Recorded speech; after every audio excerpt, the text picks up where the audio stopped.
The journey I'm going to talk about that didn't go as intended is a journey I took on the London Underground a few years ago now.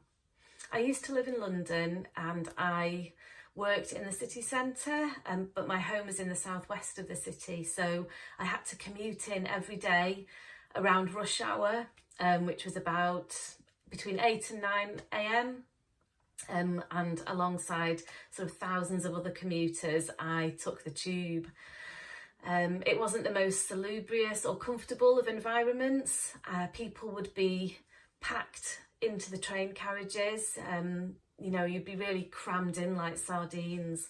So it was never very comfortable, but it was the cheapest and the most convenient and the most flexible way to travel. So it was how I got to work every day. On this particular morning, the train I was on got stuck, unfortunately, between two stations, and we didn't hear any announcements or updates as to what had gone wrong or what was happening.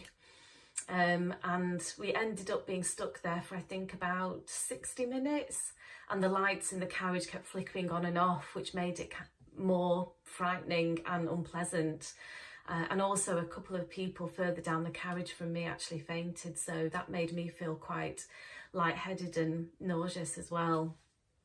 I think unfortunately the British transport system is synonymous with signal failures and trains breaking down, so it wasn't a surprise, but it was a really kind of not an enjoyable experience at all. It felt very claustrophobic on there, like there wasn't enough oxygen.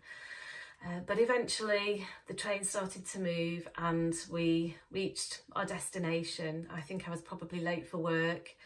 And also it's put me off travelling in that manner really now. I just try to avoid train carriages where people are rammed on. I tend to walk or cycle or get the bus instead.